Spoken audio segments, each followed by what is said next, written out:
What's up, you guys? It is June 23rd. This is Fightful Wrestling. This is Sean Ross Sapp. We are here to make AEW X New Japan Forbidden Door predictions, and we have a familiar face, formerly of the AEW post show. He was a sacrifice to not have 2-hour shows. Robert, I am very sorry, but you are back here live on the prediction show for Forbidden Door.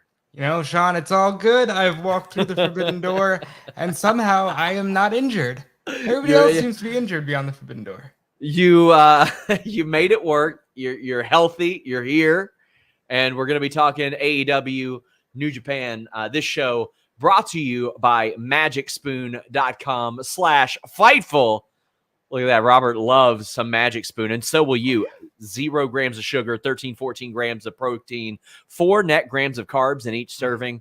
Honey nut flavor only has 1 gram of sugar, so you're still doing good, but all those flavors you love, fruity, frosted, peanut butter, cookies and cream, cocoa, maple waffle, blueberry muffin, cinnamon roll, and honey nut. Feels like every time I talk to you guys about this, they got a new flavor. So anything that gets that nostalgia kicking is going to happen with MagicSpoon.com. And they just brought back their cereal bars. They were so popular that they brought them back permanently. This is great for breakfast, a midnight snack, or something before or after a workout. Go to MagicSpoon.com/Fightful. Grab a custom bundle of cereal. Use our promo code FIGHTFUL at checkout and save $5 off your order. They are so confident in their product. It's backed with a 100% happiness guarantee. For any reason, if you don't like it, they'll refund your money, no questions asked. Like if you say, well, I did like it, but then I saw Robert promoting it and now I don't anymore, I think they still would. It'd be a ridiculous reason. That'd be horrible. That'd be a horrible reason, but they still might. MagicSpoon.com/Fightful. You ready to talk some Forbidden Door? Oh yeah, Sean. This is a dream card, and it's been a weird road to get here, but I'm excited that we're here. We have the Ass Casters against the DKC, Kevin Knight, Alex Coughlin, and Yuya. I feel like this could go either way on the buy-in. This could be like, you know how usually they do. It's the results are about split. This would be an easy one for AEW to be like, okay, New Japan, you can have this one. I don't know. The Ass Boys and Max Caster are over. I think they might. But they're going to stay over regardless. That is true. It's going to depend. I think this one might go to the Ass Boys. Okay. We've got Zack Sabre Jr. against the opponent of Bryan Danielson's choosing. By the way, guys, get in your super chats, get in your humper chats, leave us a thumbs up. We would greatly appreciate it. But the big question is, who the hell is it going to be? There are 3 primary names I see suggested. Jonathan Gresham, who I think is a phenomenal technical wrestler. I think he's the best technical wrestler in the world. However, with Bryan Danielson's hyping of this, I don't know if that would fit necessarily. He heavily implied a debut. Yeah. But I mean, you could also look at his words and say, well, maybe not. But if it was Jonathan Gresham, I feel like they should have just said it on Wednesday. The other 2 names are Johnny Gargano, who trends every single month without doing anything. I think he fits more as an entertainer than greatest technical wrestler in the world type of thing. And I think he is an amazing technical wrestler. Johnny has indicated it isn't going to be him. But then there is Cesaro, who absolutely fits that mold and would fit right in with BCC, Robert. And you kick off a storyline with Eddie Kingston right off the bat. Right. So, first of all, Gresham would be phenomenal, and I think he fits the bill as the one guy Danielson would trust to take his place. But we've already seen him, and Danielson has said when he gets here, you're going to be astounded by what he does. Gargano doesn't fit this. He does have a relationship with Regal, but I don't see him being the Blackpool Combat Club guy. Johnny he's happy to just be doing signings. He loves being a dad. He loves being on Twitch. Johnny will tell us when it's Johnny. I fully believe that. And then there's Cesaro. Ooh, it's got to be Claudio, because I think at this point, if it's not him, then there's a chance that maybe he just doesn't show up, because this is the time. He fits in with Regal. He fits in with Mox. Kingston don't like him, and Kingston's already said, I hope Danielson gets healthy because I want to fuck him up. And Cesaro might fit that bill as well. Mark Charisma says, I think it might be filthy. Remember, Mox initiated him into he initiated him into the BCC, not the BBC, buddy. I hope not. I don't think Mox is qualified for that, but that's neither here nor there. Oh, no. Oh, no, Mark. Come on, buddy. I appreciate you, though. Get in your super chats. Get it. Super chats. I'm immediately sending that to Filthy Tom Lawler on the air. That is quite filthy. Damn, that is filthy. I think it's going to be Claudio. But Jesus Christ.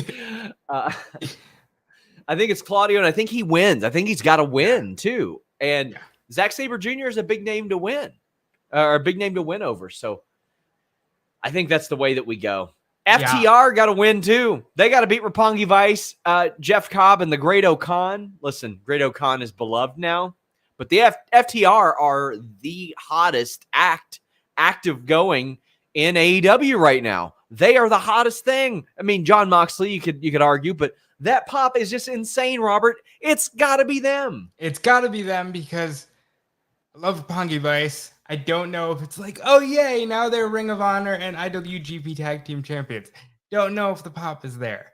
I don't know if Jeff Cobb and O'Khan want to work Ring of Honor, but I do know that FTR want to be champions of everywhere. And if they win this, they add another belt to the collection. So I think it's FTR. It's got to be FTR. This is a special run for them. They got to win the AEW titles in the future, too. NBA Mixed Doc says the BCC is sending Hook. Well, I mean, he's got a match on Rampage. I thought the way that Danhausen and Hook had kind of set that up a couple weeks ago, I figured it would be on the pre-show or on the actual pape, but that ended up not being the case. But Orange Cassidy versus Will Ospreay is on the pape.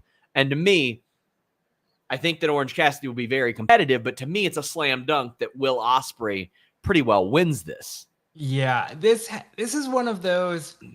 Cassidy is good, and they like putting Cassidy in there with the best wrestlers in the world because it's such a dichotomy, but it seems like a letdown stylistically from Ospreay Andrade, which Andrade says we were supposed to see.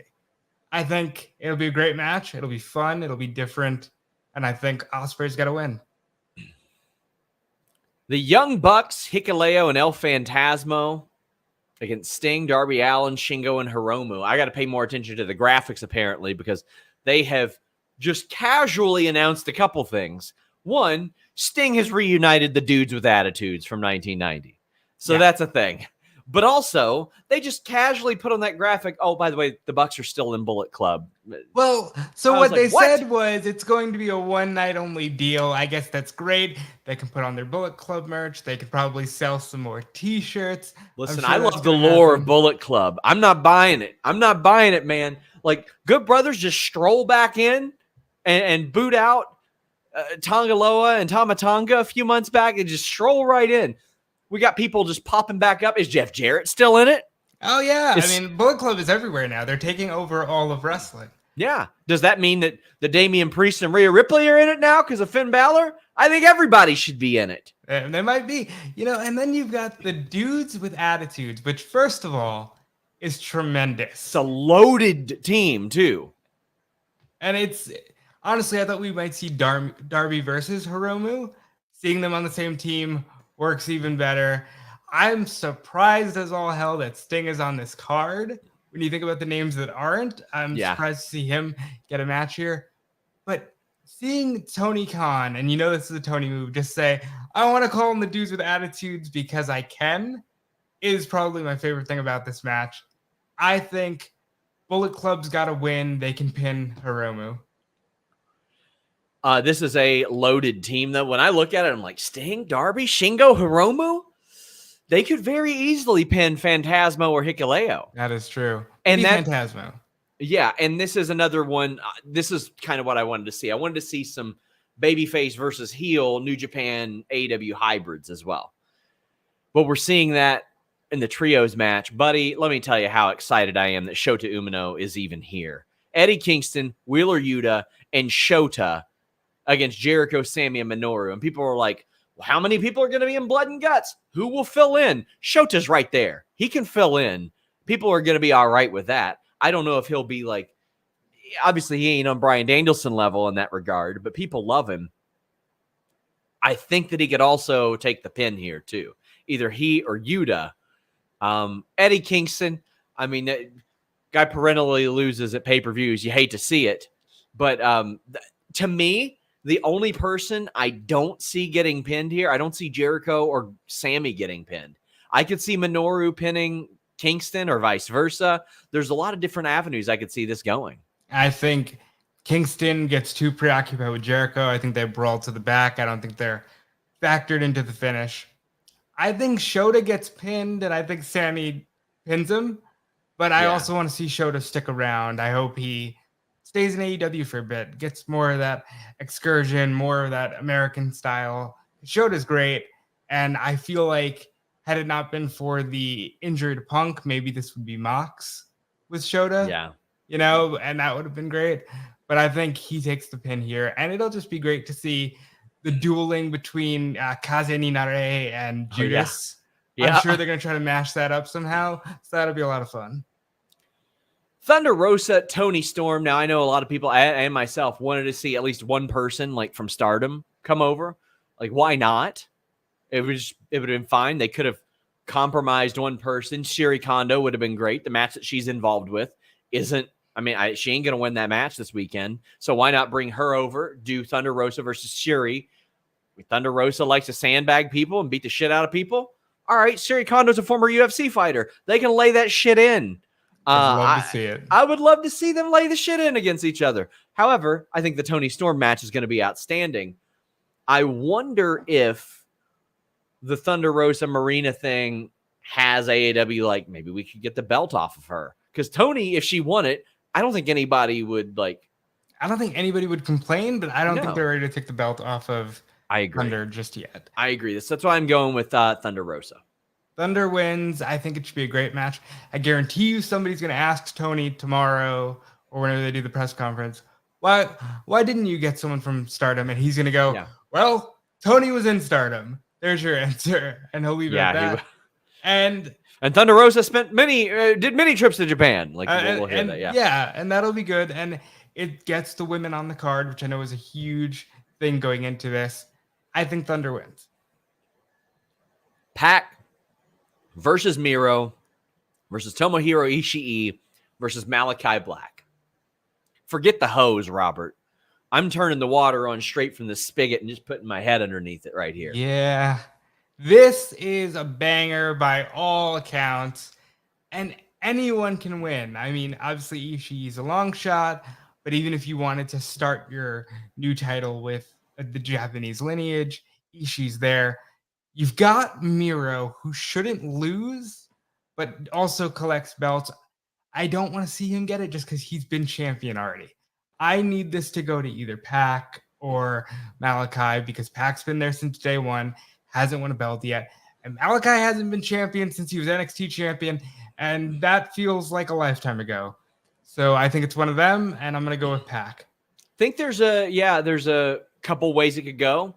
Miro, because it's easy to put a title on Miro because he's Miro. However, this is also a way to not pin Miro too, to have him involved in something big. And as you mentioned, people forget that Pac was the original plan for like one of the first title matches. It was like Pac and Hangman were the first two guys to walk up and say, I want to be champion. And maybe at least that's what the program was going to be built on. And unfortunately that changed. But I think it's got to be Pac or Malakai Black.